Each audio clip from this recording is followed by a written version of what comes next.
सूर्य को जल क्यों दिया जाता है, सूर्य को जल देने के क्या फायदे हैं, तथा सूर्य को जल देने की सर्वोत्तम विधि कौन सी है।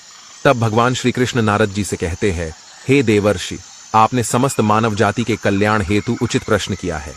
सूर्य देव की उपासना अत्यंत शुभ फलदायी है। प्रत्येक मनुष्य को सूर्य को जल अवश्य देना चाहिए। हे देवर्षि, मैं आपको एक अत्यंत पवित्र कथा सुनाता हूँ, जिससे आपकी द्विधा समाप्त हो जाएगी और आपको आपके सभी प्रश्नों के उत्तर भी मिल जाएंगे। जो भी इस कथा का श्रवण करता है उसे 100 वर्षों तक सूर्य को जल देने का फल प्राप्त होता है। इसीलिए आप इस कथा को ध्यान से पूरा जरूर सुने। दोस्तों, भगवान श्री कृष्ण ने सूर्य देव की महिमा का वर्णन करने के लिए नारद जी को एक अत्यंत पवित्र कथा सुनाई है। इस कथा में सूर्य को जल देने की सही विधि और अत्यंत शक्तिशाली सूर्य देव के मंत्र के बारे में बताया है। इसीलिए आप सभी इस कथा को ध्यान से पूरा अवश्य सुनें। इस कथा को सुनने मात्र से ही आपको सूर्य को जल देने का फल प्राप्त होता है। तो चलिए शुरू करते हैं। भगवान श्री कृष्ण कहते हैं, हे देवर्षि, प्राचीन काल की बात है। दक्षिण देश में एक अत्यंत प्राचीन शोभायमान नगरी थी। उस नगरी में देवशर्मा नाम का ब्राह्मण अपनी पत्नी कलावती के साथ निवास करता था। देवशर्मा शास्त्र ज्ञान में पारंगत था, किंतु उसने अपने ज्ञान का कभी सदुपयोग नहीं किया। उसने उसके ज्ञान का उपयोग केवल धन कमाने के लिए किया। देवशर्मा ने अपने जीवन में कभी दान धर्म नहीं किया, कभी सूर्यदेव को अर्घ्य नहीं दिया। वह अत्यंत स्वार्थी और दंभी स्वभाव का था। फिर एक दिन वह वन से जा रहा था तो एक विषैले सर्प के काटने के कारण देवशर्मा की मृत्यु हो गई। मृत्यु के बाद देवशर्मा को यम के दूत यमलोक लेकर गए। वहां यमराज ने देवशर्मा के पाप और पुण्य का मूल्यांकन किया और देवशर्मा को नरक में डाल दिया।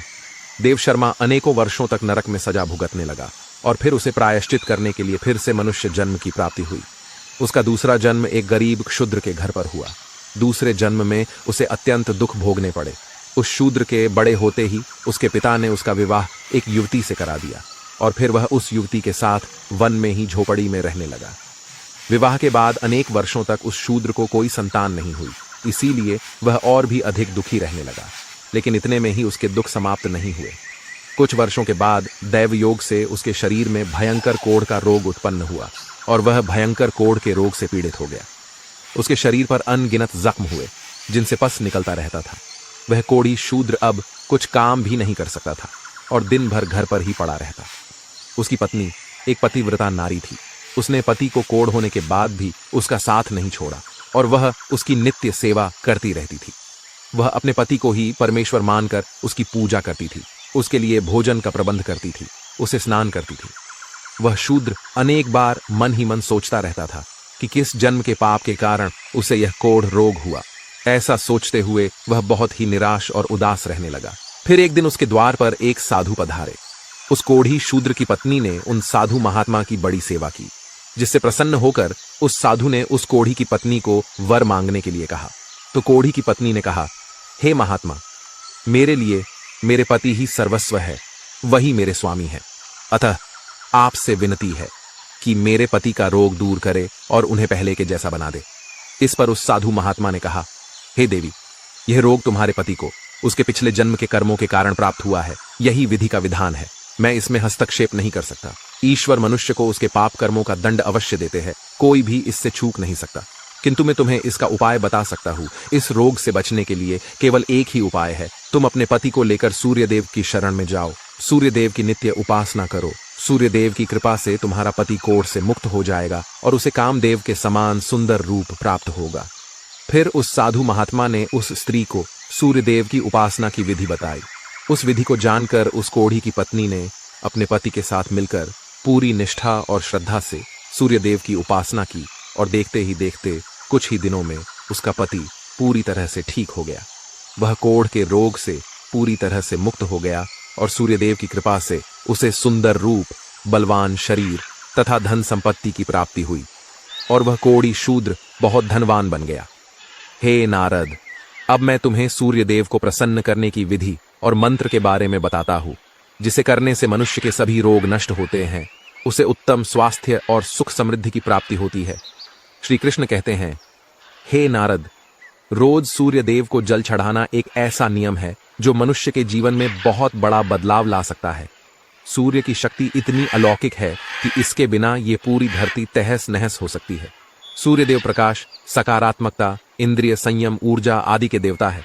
सूर्यदेव को मात्र जल चढ़ाने से सभी संकट दूर हो सकते हैं। संसार की हर परेशानी का हल सूर्यदेव के पास ही है। सूर्य देवता की उपासना करने से आत्मा की शुद्धि होती है और मनोबल बढ़ता है। सूर्योदय के समय सूर्य की किरणों से वातावरण पवित्र और सकारात्मक बन जाता है। यदि प्रतिदिन सुबह स्नान करके सूर्य देवता को मंत्रों का उच्चारण करते हुए जल चढ़ाते हैं तो इसके कई फायदे होंगे। कुंडली में अन्य ग्रहों की तरह ही सूर्य के शुभ या अशुभ स्थिति में होने से जीवन पर भी इसका शुभ या अशुभ प्रभाव पड़ता है। कुंडली में सूर्य यदि शुभ स्थिति में होता है तो हमें समाज में भरपूर मान सम्मान, यश और प्रसिद्धि मिलती है। वहीं कुंडली में यदि सूर्य अशुभ स्थिति में हो तो इसके विपरीत परिणाम मिलते हैं। इसलिए कुंडली में यदि सूर्य की स्थिति मजबूत करनी है तो ज्योतिष शास्त्र में कुछ ऐसी चीजों के बारे में बताया है जिन्हें पानी में डालकर सूर्य देव को अर्घ्य देने से शुभ परिणाम प्राप्त होते हैं। किंतु मित्रों, कई मनुष्य सूर्य को जल देते समय बहुत सी गलतियां कर बैठते हैं। सूर्य को जल देते समय महत्वपूर्ण नियमों का पालन नहीं करते हैं। गलत तरीके से अर्घ्य देकर सूर्य देव का अपमान नहीं करना चाहिए, अन्यथा मनुष्य को कई कष्टों का सामना करना पड़ सकता है। साथ ही केवल सूर्य को जल देने से फल की प्राप्ति नहीं होती है। सूर्य को जल देते समय विधि का पालन करते हुए सूर्य देव के मंत्र का जाप करना भी आवश्यक है, तभी सूर्य को जल देने का फल मनुष्य को प्राप्त होता है। शास्त्रों के अनुसार सूर्य देव अप्रसन्न होने पर मनुष्य की बुद्धि का नाश हो जाता है। उसे चारों ओर से अपमान का सामना करना पड़ता है। ऐसे व्यक्ति की आंखों की रोशनी चली जाती है और उसे उच्चिष्ट भोजन प्राप्त होता है। फल स्वरूप व्यक्ति की विद्या नष्ट हो जाती है, उसकी स्मरण शक्ति कमजोर होती है। पिता पुत्र में अकारण ही वाद विवाद होने लगता है। सूर्य देवता रूठ जाने पर व्यक्ति पर गलत इल्जाम लगते हैं और उसके हाथ से अनजाने में कई अपराध हो जाते हैं। इसीलिए व्यक्ति को अनिष्ट कार्य करके सूर्य देव को रुष्ट नहीं करना चाहिए। सबसे पहले मैं तुम्हें सूर्य को अर्घ्य देने का अर्थ बताता हूँ। सूर्य को अर्घ्य देने से तात्पर्य यह है कि सूर्य देवता को भक्ति भाव से जल अर्पण करना। यह जल दोनों हाथों की ओंजल बनाकर या तांबे के पात्र में शुद्ध जल भरकर उसे सूर्य देवता को समर्पित करें। लेकिन ध्यान रहे कि यदि हाथों की ओंजल बनाकर सूर्य देवता को अर्घ्य दे रहे हैं तो हाथों की तर्जनी और अंगूठे को एक दूसरे से जोड़कर ना रखें, यानी कि एक दूसरे का स्पर्श ना होने दें। दोनों हाथों के अंगूठों को फैलाकर रखें। यदि हम तर्जनी और अंगूठे को जोड़कर रखते हैं तो यह राक्षसी मुद्रा बन जाती है और इस मुद्रा में सूर्य को अर्घ्य देना अशुभ माना जाता है। यदि पात्र में जल भरकर सूर्य देवता को अर्घ्य दे रहे हैं तो भी उस पात्र को दोनों हाथों के अंगूठे का स्पर्श ना हो, इसका ध्यान रखें। अर्घ्य देते समय अपने दोनों हाथों को ऊपर उठाकर पात्र को पकड़े और सिर झुकाकर रखें। सूर्य देवता को अर्घ्य हमेशा सूर्योदय के समय देना चाहिए। उगते हुए सूर्य की उपासना करना हमेशा ही शुभ होता है। सूर्योदय के 2 घंटे बाद अर्घ्य देने का कोई भी औचित्य नहीं होता है। यदि किसी कारणवश आप सूर्योदय के समय अर्घ्य ना दे सके तो 3 बार अर्घ्य देने के बजाय 4 बार अर्घ्य दें और सूर्य देवता से क्षमा मांग लें। इससे दोष कम हो जाता है। सूर्य को जल तांबे के पात्र में ही देना चाहिए। तांबा को सूर्य देव की प्रिय धातु माना गया है, इसीलिए सूर्य को जल देने के लिए केवल तांबे से बने पात्र का ही प्रयोग करना चाहिए। अन्य धातुओं से बने पात्रों में सूर्य को अर्घ्य देने से कोई लाभ प्राप्त नहीं होता है। परमात्मा ने सूर्य को जगत में प्रकाश करने, संचालन करने, अपने तेज से शरीर में ज्योति प्रदान करने तथा जठराग्नि के रूप में आमाशय में अन्न को पचाने का कार्य सौंपा है। इसी कारण से तांबे के पात्र में रखे जल को पीने से व्यक्ति पेट से जुड़े रोगों से भी मुक्त हो जाता है। उस तांबे के पात्र में गंगा जल या पवित्र नदियों का जल भरे। यदि ऐसा संभव नहीं है तो शुद्ध जल का प्रयोग करें। मात्र जल से कभी भी अर्घ्य नहीं देना चाहिए। जल के पात्र में जल के साथ मुख्य रूप से कोई भी लाल फूल, लाल चंदन और अक्षत जरूर डालें। आप चाहें तो इस जल में थोड़ा सा घी, शहद, दूध या गुड़ इत्यादि भी मिला सकते हैं। सूर्य देव को अर्घ्य देने का सही समय तब होता है जब सूर्य लालिमा लिए हो, अर्थात जब प्रातःकाल में सूर्य लाल रंग का दिखाई दे तो उस समय अर्घ्य देना सर्वश्रेष्ठ फल देता है। यदि किसी मनुष्य ने सूर्य को अर्घ्य देने का संकल्प लिया है तो यह संकल्प कभी नहीं तोड़ना चाहिए। जितने दिनों का भी संकल्प लिया हो उतने दिन सूर्य को अर्घ्य अवश्य देना चाहिए। यदि संकल्प को पूरा नहीं कर सकते तो ऐसा संकल्प नहीं करना चाहिए, इससे सूर्यदेव रुष्ट हो जाते हैं। दोस्तों, भगवान श्री कृष्ण ने सूर्यदेव को जल देने का मंत्र बताया है, जिसका उच्चारण अवश्य ही करना चाहिए। वह मंत्र इस प्रकार है, ओम खकोलकाय नमः। इसके अलावा ओम घृणी सूर्याय नमः, इस मंत्र का जाप भी कर सकते हैं। इस मंत्र का उच्चारण करके सूर्य को जल देने से दरिद्रता का अंत होता है और व्यक्ति को सुख समृद्धि की प्राप्ति होती है। श्री कृष्ण कहते हैं, हे वत्स, सूर्य देव की महिमा अपरंपार है और प्रतिदिन ही हमें उनका आभार मानना चाहिए। परंतु मुख्य रूप से रविवार का दिन सूर्य देवता का दिन माना जाता है, इसलिए कुंडली से सूर्य दोष को दूर करने के लिए रविवार के दिन विशेष रूप से सूर्य देवता का उपवास रखना चाहिए और सूर्य से संबंधित वस्तुओं का दान करना चाहिए।